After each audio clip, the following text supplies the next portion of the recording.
Hey everyone. I don't know where to start, but I guess I need some perspective here. My name's Matt, and I've been married to my wife, Jessica, for almost 12 years now. We have 2 kids together, Logan, who's 10, and Emma, who's 6. For a while, I thought we were solid. Jessica and I met in college, and things clicked quickly between us. We built a good life together, or at least that's what I thought. Lately, though, things started feeling off. Jessica's always been a bit of a social butterfly, but over the past few months, she seemed to be spending more time out with friends or on work calls. She would come home late, smelling like a mix of cheap cologne and wine, but she'd laugh it off as just a night out with the girls or some networking event. I wanted to trust her, but the little things started adding up. Her phone was suddenly always on silent, and she guarded it like it was the nuclear codes. There was a constant, nagging feeling in my gut like I was missing something important, but every time I brought it up, she'd brush me off with some excuse that made me feel stupid for even asking. Maybe I was just paranoid. I told myself. Maybe the years of routine were getting to me. After all, marriage is supposed to get tougher with time, right? But then, things took a turn I could never have imagined. That gut feeling wouldn't let up. I started paying closer attention to the things Jessica said and did, watching for any clue, no matter how small.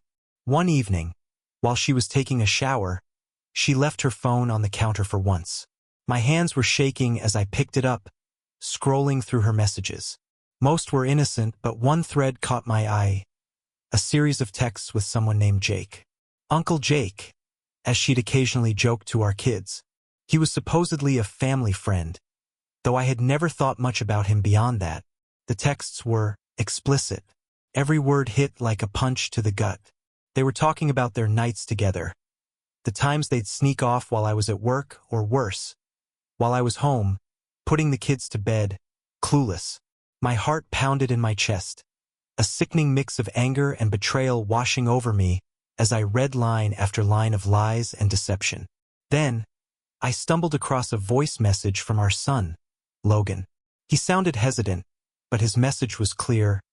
Mom, if you don't get out of bed with Uncle Jake, I'm going to tell Dad. I could hardly breathe. My own son had witnessed it. He knew before I did. She wasn't even trying to hide it anymore. Not from the kids, not from anyone. The next morning, I could barely look at Jessica. Every time I saw her, the words from Logan's message replayed in my mind. I didn't confront her right away. I needed to think, to plan. But she noticed I was acting differently, quieter, more withdrawn. Later that evening, as the kids were playing upstairs, I finally decided it was time. I couldn't live with this weight any longer. I looked her straight in the eyes and asked, "How long have you and Jake been sleeping together?" She went pale. For a second, she just stood there, caught off guard. But then, instead of the shame or regret I was expecting, she put on this cold, defiant face and crossed her arms. "I don't know what you're talking about, Matt," she scoffed, rolling her eyes as if I just asked her something trivial. I took a deep breath, trying to keep my voice steady. "Don't lie to me, Jess. I saw the messages, and Logan told me he's seen you with him. He called you when you were with Jake." Jessica's face shifted, a flicker of something, maybe fear, flashed across it before she laughed. "You're overreacting. Logan's a kid. He doesn't understand what he saw. Jake and I were just friends. Maybe we got a bit close, but you're making it into something it's not." It was like talking to a stranger. She was lying so effortlessly, dismissing everything, and twisting my words as if I was the crazy one. But I couldn't back down now. Friends don't leave messages like that, Jessica. Friends don't stay overnight together while the kids are wondering where their mom is. She shrugged, still unfazed, her voice ice cold. "Well, maybe if you were around more, I wouldn't need other people to keep me company." That hit me like a punch. Her words stung, cutting deeper than any wound. It was like she was intentionally trying to hurt me, like she wanted to twist the knife and watch me bleed. There wasn't an ounce of remorse in her expression, no flicker of guilt. She stood there, looking smug, almost proud of herself, like I was the fool for trusting her all these years. "Are you seriously blaming me for this?" I asked, my voice shaking with a mix of anger and disbelief. "You think this is my fault because I was working to support our family? Because I trusted you to keep our kids safe and happy?" She rolled her eyes, barely able to hide her disdain. "Don't act like you're some saint, Matt. Maybe if you were more of a husband instead of a paycheck, I wouldn't have to go looking elsewhere. Jake listens to me. He's there for me, which is more than I can say for you." It felt like the ground was crumbling beneath me. The woman I thought I'd loved, the mother of my children, was tearing me apart without a second thought. I didn't know whether to scream or cry. I was lost in a whirlwind of emotions. Rage, betrayal, heartbreak. And all she could do was smirk, watching me unravel. Finally, I couldn't take it anymore. I walked out of the room, needing air, space, anything to get away from her poison. As I sat outside, head in my hands, I started realizing that this wasn't just a fling for her. This was a choice. She'd chosen to hurt me, chosen to betray our family.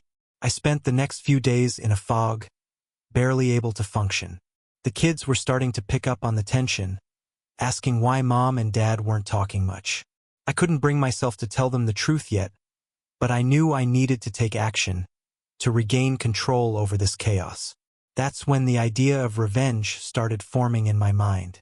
Jessica thought she'd won, that I was too broken to do anything about her betrayal. She underestimated me. I decided to make her feel just a fraction of the pain she'd put me through. I began planning, knowing I had to be careful, that every move had to count. I wasn't just going to walk away. I was going to make sure she regretted every lie, every sneer, every cold, heartless look she'd given me. First, I spoke to a lawyer. I wanted to know exactly what I could do to protect myself and the kids in case of a divorce. I started preparing documents, moving money into separate accounts, and documenting everything I'd found on her and Jake. I wasn't going to let her take anything more from me than she already had. And then, I waited for the right moment to strike. I knew I couldn't keep everything from Logan forever. He'd already seen too much, and he was old enough to understand that something was seriously wrong. One evening, while Jessica was out with friends again, I sat down with him. "Logan, I know you've seen some things that don't make sense," I started gently. "And I want you to know that none of this is your fault." He looked down, fidgeting, clearly uncomfortable. But after a moment, he looked up and asked, "Is Mom leaving us?" The question broke my heart, but I knew I had to be honest with him. "I don't know yet, buddy," I said, my voice barely holding together. "But whatever happens, I promise you that I'll be here for you and Emma. We're a team, okay?" Logan nodded, and I could see a flicker of anger in his eyes. He hated seeing his family fall apart as much as I did. And in that moment, I knew he was on my side. We weren't going to let Jessica walk away from this unscathed. Jessica was out again the following evening, and I knew she was with Jake. I left the kids with my sister for the night and set my plan in motion. I packed up most of the essentials for me and the kids, leaving the house stripped of anything that mattered. I took family photos off the walls, left the shelves empty, and made sure to pack everything meaningful to us. But the final touch was in Logan's room. I made a large sign, written in bold letters, and hung it on the wall where she couldn't miss it. "Cheating mom got dumped." Then I placed Logan's original message about her and Jake beside it. I imagined the shock on her face when she'd walk into that empty house, realizing I was done, that the family she took for granted was slipping through her fingers. The next morning, Jessica came home. I wasn't there to see her reaction, but she texted me over and over, her messages filled with shock, anger, and desperation. "Where are you? What is this?" she wrote. Then another message, "You can't just take the kids, Matt. This is crazy." I didn't reply. I let her sit in that empty house, staring at the sign and realizing the gravity of what she'd done. After about an hour, she called. Her voice was a mixture of rage and desperation. "You can't just leave like this, Matt. You're overreacting. "We can talk about this," she shouted. I stayed calm, my voice cold. "You made your choice, Jessica. Now you can live with it."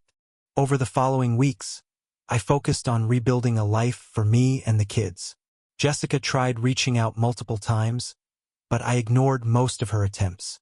She sent long, rambling messages, blaming everyone but herself, trying to guilt me into coming back.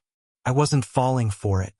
I filed for divorce, and my lawyer was confident that, given her blatant disregard for the kids' well-being, I had a strong case for custody. She was furious, trying every tactic to manipulate me into backing down, but I'd finally found my strength. I wasn't the same naive husband she'd taken for granted. In the end, I learned that trust, once broken, can never be fully mended. Jessica's lies had shattered our family, and there was no going back. If there's one piece of advice I could give anyone reading this, it's this. Don't ignore the signs and never let anyone make you feel like your suspicions aren't valid. Trust your gut and know your worth. I don't regret a single thing.